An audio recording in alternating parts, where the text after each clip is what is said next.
नमस्कार, आप देख रहे हैं नवचेतना टाइम्स और मैं हूं आपके साथ पायल शर्मा। बिहार की सियासत में एक बार फिर नौकरी और युवा सबसे बड़े मुद्दे के तौर पर सामने आए हैं। बांकीपुर से चुनाव जीतने के बाद जन स्वराज के नेता और विधायक प्रशांत किशोर अपने मतदाताओं का आभार जताने पहुंचे।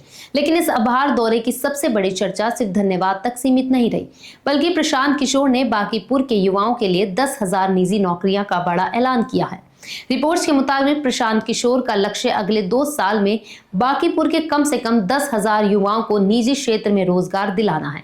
खास बात यह है कि ये सरकारी नौकरी देने का ऐलान नहीं, बल्कि निजी कंपनियों के जरिए रोजगार के अवसर उपलब्ध कराने की पहल है। प्रशांत किशोर ने युवाओं और उनके अभिभावकों से बायोडाटा जमा कराने की अपील भी की है, ताकि युवाओं की योग्यता के मुताबिक उन्हें निजी कंपनियों में रोजगार के अवसर दिलाए जा सके। अब सवाल यह है कि आखिर 10,000 नौकरियों का ये लक्ष्य कितना बड़ा है और इसका जमीन पर असर कितना दिखाई देगा। बांकीपुर जैसे शहरी विधानसभा क्षेत्र में बड़ी संख्या में ऐसे युवा हैं जो पढ़ाई पूरी करने के बाद रोजगार की तलाश में हैं और बेहतर अवसरों के लिए बिहार से बाहर जाने को मजबूर होते हैं। ऐसे में अगर स्थानीय स्तर पर निजी कंपनियों के साथ तालमेल बनाकर रोजगार के अवसर पैदा किए जाते हैं तो इसका सीधा फायदा युवाओं को मिल सकता है। लेकिन यहाँ सबसे बड़ी चुनौती इसके क्रियान्वयन की होगी। कितने युवाओं के बायोडाटा जमा होंगे, कितनों का इंटरव्यू का मौका मिलेगा, कितनों को वास्तव में नौकरी मिलेगी, नौकरी किन सेक्टरों में होगी और सबसे अहम सवाल ये है कि क्या ये नौकरियां टिकाऊ और सम्मानजनक वेतन वाली होंगी। इन सभी सवालों का जवाब आने वाले समय में मिलेगा। प्रशांत किशोर लंबे समय से बिहार की राजनीति में रोजगार, पलायन, शिक्षा और आर्थिक विकास जैसे मुद्दों को प्रमुखता देते रहे हैं और बांकीपुर चुनाव के दौरान भी उन्होंने जाति और धर्म से ऊपर उठकर भविष्य और विकास के मुद्दों पर वोट करने की अपील की थी। अब चुनाव जीतने के बाद रोजगार को लेकर 10,000 युवाओं का लक्ष्य सामने रखना उनके इसी राजनीतिक संदेश को आगे बढ़ाने की कोशिश के तौर पर देखा जा रहा है। यानी प्रशांत किशोर के सामने अब सिर्फ चुनावी जीत को कायम रखने की चुनौती नहीं है, बल्कि अपने वादों को जमीन पर उतारकर जनता का भरोसा मजबूत करने की चुनौती भी है। बांकीपुर की जनता ने उन्हें मौका दिया है और अब भारी प्रशांत किशोर की है। चुनाव के दौरान किए गए वादे अब जमीन पर कितने उतरते हैं, इस पर सबकी नजर रहेगी।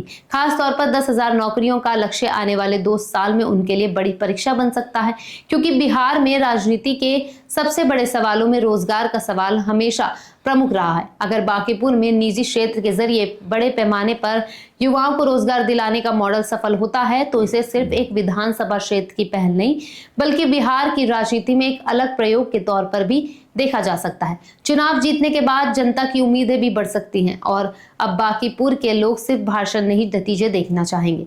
सड़क, शिक्षा, सरकारी योजनाओं की डिलीवरी और युवाओं के रोजगार से जुड़े सवालों पर जनता जवाब चाहती है। प्रशांत किशोर ने शिक्षा व्यवस्था और सरकारी योजनाओं की बेहतर डिलीवरी की बात भी कही है।